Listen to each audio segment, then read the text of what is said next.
ইউনিভার্সিটির গরমের ছুটি পড়তেই মনে হলো শহরের কংক্রিট আর ইন্টার্নশিপের দমবন্ধ পরিবেশ থেকে একটু নিঃশ্বাস নিতে হবে।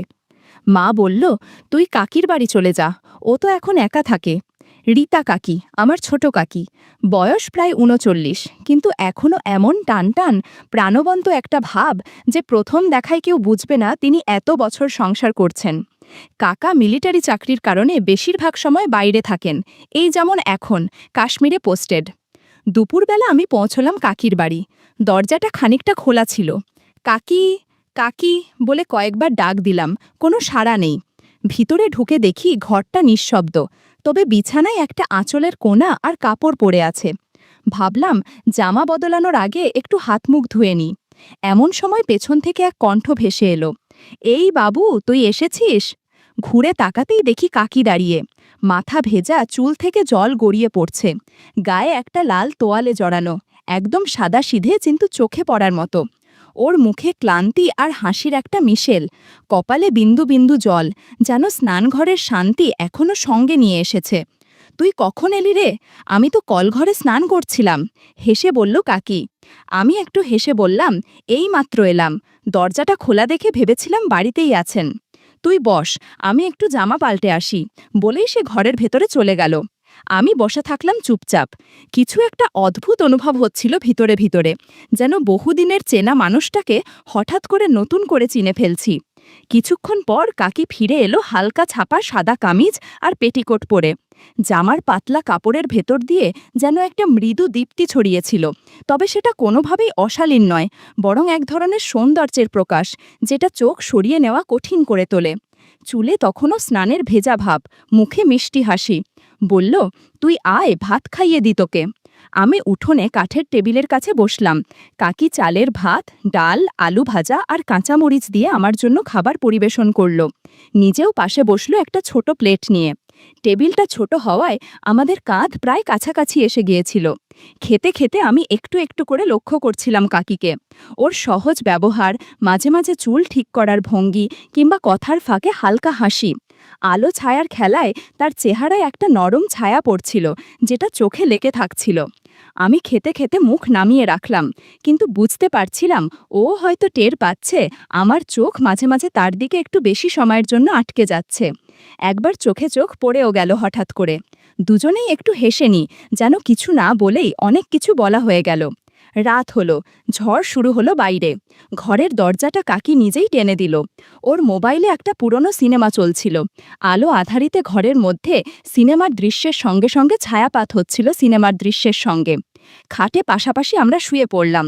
সিনেমা দেখতে দেখতে একটা গভীর নীরবতা নেমে এলো ঘরে, যেটা ঠিক শব্দহীন নয়, বরং অনুভবপূর্ণ।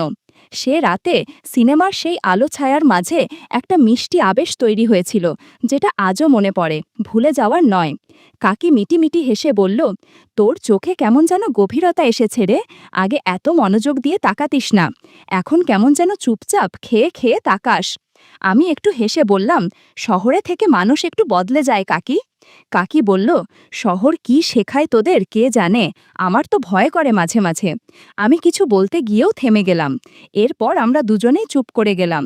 চারপাশে শুধু চামচের শব্দ, হাওয়ার ঝাপটা আর একটা অদৃশ্য শান্তি, যেটা অনুভবে মিশেছিল। খাওয়া শেষ হলে কাকি বলল, চল ভিতরে আয়, গরম অনেক, ফ্যানের নিচে বসে একটু বিশ্রাম নে।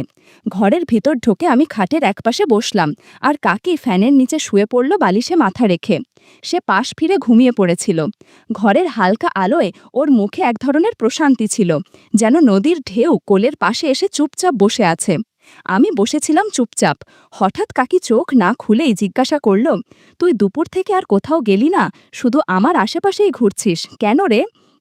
আমি একটু থেমে বললাম, অনেক দিন তোকে দেখি না কাকি, এই দুপুরগুলোও কেমন যেন অন্যরকম লাগে নদীর ধারে। ও কিছু বলল না, কেবল একটা দীর্ঘ নিঃশ্বাস শোনা গেল। তাতে কোনো রাগ বা প্রশ্ন ছিল না, ছিল কেবল সময়ের মতো শান্ত একটা অনুভব। নারায়ণপুরে দুপুরের পর বিকেল নেমে আসে যেন খুব নিঃশব্দে।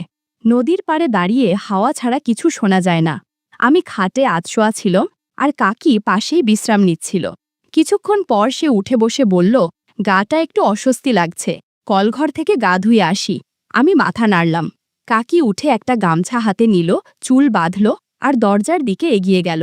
ওর পরনে ছিল হালকা সাদা ছাপা জামা। কিছুক্ষণ পরে আমি উঠোনে এলাম। কলঘরের পাশে একটা পর্দা টাঙানো, 3 দিক টিনে ঘেরা। সামনের পর্দার নিচ দিয়ে হালকা জল গড়িয়ে পড়ার শব্দ আসছিল। আমি সামনে দাঁড়িয়ে শুনছিলাম শুধু জলের শব্দ, কাপড় ঝাড়ার শব্দ, হালকা গুনগুন। গরম দুপুরে ওই আওয়াজগুলো এক ধরনের প্রশান্তি দিচ্ছিল। মনে হচ্ছিল কেউ নিঃশব্দে তার ক্লান্তি দূর করছে। হঠাৎ কাকি ভেতর থেকে বলল, কে ওখানে? বাবু তুই? আমি একটু কেঁপে উঠে বললাম, না না কাকি, আমি ভাবছিলাম নদীর থেকে একটু যাই। কাকি কিছুক্ষণ চুপ করে থেকে বলল, তুই গেলে সাবধানে যাস, নদীর ধারে এখন জল বাড়ছে। তার গলায় কোনো বিরক্তি ছিল না, ছিল কেবল এক ধরনের সতর্ক ভালোবাসা। আমি সরে এলাম উঠোন থেকে। কাকি বলল, আমি একটু মন্দিরে যাব, যদি আমি না ফিরি তুই এই চাবিটা দিয়ে তালা লাগিয়ে নিস। এই বলে সে বেরিয়ে গেল। আমি ধীরে ধীরে নদীর ধারে হাঁটতে লাগলাম। কিছুক্ষণ পর ফিরে আসার পথে খেজুর গাছের পাশে দাঁড়ালাম। হঠাৎ দেখি গাছের আড়ালে দুজন লোক, সম্ভবত গ্রামের মিস্ত্রি বা ক্ষেত মজুর, সিগারেট টানতে টানতে গল্পে মশগুল। আমি ওদের চোখে পড়িনি। আমি চুপচাপ দাঁড়িয়ে রইলাম কিছুক্ষণ, তারপর ফিরে এলাম বাড়ির দিকে। হঠাৎ খেজুর গাছের পাশে দাঁড়িয়ে শুনলাম দুজন লোক গল্প করছে।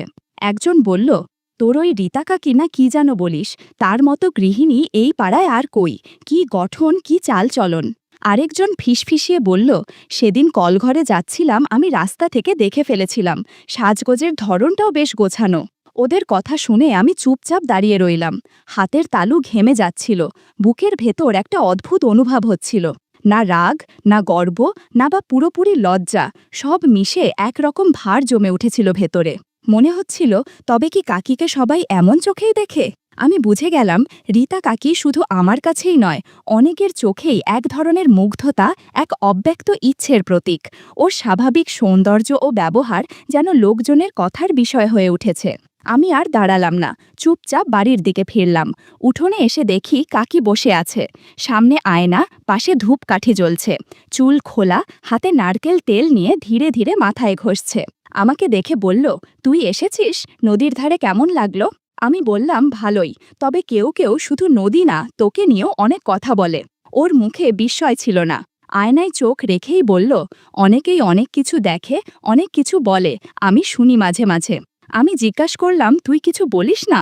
ও শান্তভাবে বলল, বলার কি আছে, শরীর আছে বলেই দেখবে, কিন্তু বোঝার মতো কেউ পাশে থাকলে তফাতটা বোঝা যায়। আমার দিকে তাকিয়ে হালকা করে বলল, তুই কিছু একটা ভাবছিস রে বাবু, বুঝতে পারছি। আমি চুপ করে গেলাম। মনে হচ্ছিল কাকি শুধু আমার কল্পনায় না, সে যেন অনেকের কাছে একটা অনুভব, একটা গল্প হয়ে গেছে। রাত হয়ে গেছে তখন, চারদিক নিস্তব্ধ, শুধু ঝিঝি পোকার শব্দ আর নদীর দিক থেকে আসা শোঁ বাতাস। হঠাৎ পেছন থেকে কাকির গলা, আয় তো, আমার ফোনে সিনেমা চলছে, দেখি এখনো পুরনো বাংলা ছবি চিনিস কিনা। আমি হাসলাম, তুই যে সিনেমা দেখিস এখন সেগুলো কেউ দেখে না। কাকি হেসে বলল, তাইলে আয়, পাশে বসে একটু দেখে যা। ঘরের ভেতর খাটে পাশাপাশি শুয়ে পড়লাম আমরা। মোবাইল স্ক্রিনে চলছিল পুরনো প্রেমের একটা দৃশ্য। কাকি আধশোয়া হয়েছিল, মাথার নিচে বালিশ, আমি তার পাশে আরেক পাশে, মাঝে একটা বালিশ। ওর চুলে তখনও নারকেল তেলের গন্ধ ছিল। সিনেমার আলো মাঝে মাঝে ওর মুখে পড়ছিল, চোখের কোণ, মুখের চাহনি, ঠোঁটের কিনারায় হালকা হাসি। আমি চেয়েছিলাম ওর দিকে। কাকি একটু হেসে বলল, তুই তো সিনেমার থেকে আমাকে বেশি মন দিয়ে দেখছিস। আমি একটু থেমে বললাম, তুই তো এখন আর আগের মতো নেই, কেমন যেন বদলে গেছিস। ও বলল, তুই তো অনেক বড় হয়ে গেছিস, এখন চোখেও কথা বলে ফেলিস। আমি জিজ্ঞাসা করলাম, ভয় করিস না? ভয় কিসের? কাকি বলল। আমি ধীরে বললাম, আমি এখন আর ছোটটি নেই, অনেক কিছু বুঝি। একটা নীরবতা ঘর জুড়ে নেমে এলো। ফ্যান বন্ধ, আলো নেই, শুধু মোবাইলের হালকা আলো। একটু পরে কাকি বলল, সব অনুভবের নাম হয় না, কিছু শুধু বোঝার জিনিস, বলা যায় না, কেবল ভাগ করে নেওয়া যায় নীরবে। আমরা পাশাপাশি ছিলাম, মাঝে একটা বালিশ থাকলেও দূরত্বটা তেমন বেশি মনে হচ্ছিল না। সেই রাতে কেমন যেন অন্যরকম অনুভব জেগেছিল, যা ভাষায় বলা যায় না। সকালে উঠোনে রোদ পড়েছে, পাশের বাড়ি থেকে পুরনো গানের আওয়াজ আসছে রেডিওতে। কাকি বারান্দায় বসে চুল আঁচড়াচ্ছিল, পরনে হালকা সুতি শাড়ি। ওর চোখে মুখে এক ধরনের প্রশান্তি, যেন কিছুই হয়নি, অথচ কিছু একটা যেন থেকেই গেছে। সকালে আমি একটা সাধারণ প্যান্ট আর টি শার্ট পরে বসেছিলাম বারান্দায়। কাকি এসে বলল, শোন তো, পায়ের নখগুলো কেমন শুকনো হয়ে গেছে। আগেরবার কাকা এসে রং লাগিয়ে দিয়েছিল, তুই যদি একটু লাগিয়ে দিস। আমি একটু চমকে গিয়ে বললাম, আমি পারবো? কাকি হেসে বলল, শুরুতে কেউই পারে না, মন দিয়ে করলেই ঠিক হয়। ও একটা ছোট স্টুলে পা রাখল, আর আমি নেল পলিশের বোতল খুললাম। ওর পায়ের পাতায় রোদের আলো পড়ে এক ধরনের উজ্জ্বল ভাব দেখা যাচ্ছিল। কাকি বলল, তুলিটা একটু কোণে করে ধরিস, সাবধানে করিস, যেন ছড়িয়ে না যায়। আমি ধীরে ধীরে তুলির মাথা চালাতে লাগলাম। কাকি চোখ বন্ধ করে বসেছিল। আমি জিজ্ঞেস করলাম, ব্যথা পেলি নাকি? ও বলল, না, ঠিক আছে, একটু শীতল লাগছে। আমি মন দিয়ে সব আঙুলে রং দিলাম। কাকি চুপ করেছিল, মাঝে মাঝে হালকা হাসছিল। একটা সময় আমি জিজ্ঞেস করলাম, তুই কি সবসময় এমন আয়েশ করে বসিস, নাকি আজ একটু বেশি স্বচ্ছন্দ? ও হেসে তাকাল, বলল, তুই এখন অনেক কিছু খেয়াল করিস রে, চোখে যা থাকে সেটা মুখে চলে আসে। আমি বললাম, তোর রোদে বসা চেহারাটা চোখ আটকে রাখে, খেয়াল না করে থাকা যায় না। ও কিছু না বলে শুধু বলল, তোর মনটা বিশুদ্ধ থাকলেই দেখবি মানুষ কেমন সুন্দর লাগে। রং লাগানো শেষ হলে আমি বললাম, দেখ কেমন লাগছে। কাকি বলল, দারুণ, কাকার চেয়েও নিখুঁত হয়েছে, তোকে অনেক ধন্যবাদ, রংটাও বেশ মানিয়েছে। তারপর হঠাৎ বলল, গোড়ালিতে ব্যথাটা বেড়েছে, আজ ডাক্তারের কাছে যাব ভেবেছি, তুই সঙ্গে যাবি? আমি বললাম, অবশ্যই যাব। ও হেসে বলল, তাহলে আমি শাড়ি পরে নিচ্ছি, আর কি পরব বলতো? আমি হেসে মাথা নাড়লাম। কাকি আলনা থেকে হালকা সবুজ রঙের শাড়ি নামিয়ে পড়ল। আমরা রিকশায় করে বাজারের দিকে চললাম। গরম রোদ আর রিকশার দুলুনিতে আমরা কাছাকাছি বসেছিলাম। কাকির মুখে মাঝে মাঝে শান্ত হাসি ফুটে উঠছিল। ডাক্তারের চেম্বারে পৌঁছে কাকি বলল, বস এখানে, ডাক্তার এসে যাবে। আমরা পাশাপাশি বসেছিলাম। ছোট্ট ঘর, একটা ফ্যান ঘুরছে। কাকির চুল থেকে তাজা নারকেল তেলের গন্ধ আসছিল, আর চারপাশে এক ধরনের প্রশান্ত পরিবেশ। ডাক্তার এলে কাকি বলল, গোড়ালির নিচে ব্যথা করছে, মাঝে মাঝে ফলেও যায়। ডাক্তার পা দেখে নিলেন।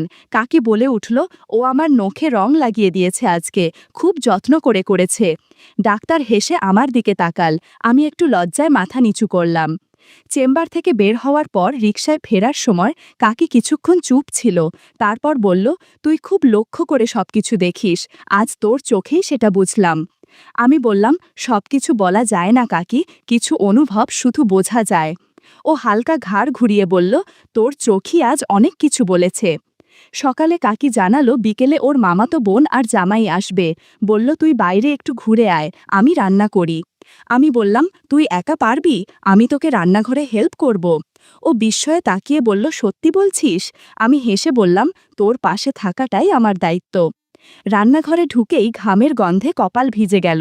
কাকি হাঁড়িতে ভাত বসিয়েছে, চুলার পাশে দাঁড়িয়ে তার কপাল বেয়ে ঘাম গড়াচ্ছে, আঁচলের কোণা দিয়ে মাঝে মাঝে তা মুছে নিচ্ছে। রান্নাঘরের গরমে ওর গায়ের পাশে গরম একটা বাতাস ছড়িয়ে পড়ছিল। আমি পেছন থেকে এসে ডাল মেশাতে সাহায্য করছিলাম। হঠাৎ বলল, দাঁড়া, মাথা ঘুরছে, একটু চুলে ঘাম জমেছে, একটু মালিশ করে দে। আমি কাকির পাশে বসে মাথায় হাত বুলিয়ে দিচ্ছিলাম। বললাম, এই গরমে রান্না করাটা সত্যিই কষ্টের। ও হেসে বলল, চুপ কর, আজ অতিথি আসছে, আমরা কিন্তু ভদ্র থাকব, বুঝলি? আমি হাসলাম। তবে কাকির ঘামের হালকা গন্ধ আর ওর আশপাশে থাকা সেই তাপটা আমাকে বারবার অস্থির করে তুলছিল। আর আমি নিজেই বুঝতে পারছিলাম, ভদ্র থাকা সবসময় সহজ নয়। দুপুরে কাকির বোন আর তার বর এলো। উঠোনে চেয়ার পেতে গল্প শুরু হলো। খাওয়ার টেবিলে ছিল ভাত, আলু সিম, ডিমের ঝোল আর শেষে পায়েস। আমি কাকির পাশে বসে খাচ্ছিলাম। ও ধীরে ধীরে আমার থালায় ভাত তুলে দিল। ওর আঙুল আমার হাতে ছোঁয়া লাগলো হালকা। আমি একটু চমকে তাকালাম। ও বুঝে ফেললেও কিছু বলল না, হেসে পাশ কাটিয়ে গেল। তখন কাকির দিদি বলছিল, রিতা, তুই তো ছেলেটাকে বেশ যত্নে রাখছিস, নিজের ছেলের থেকেও বেশি মনে হচ্ছে।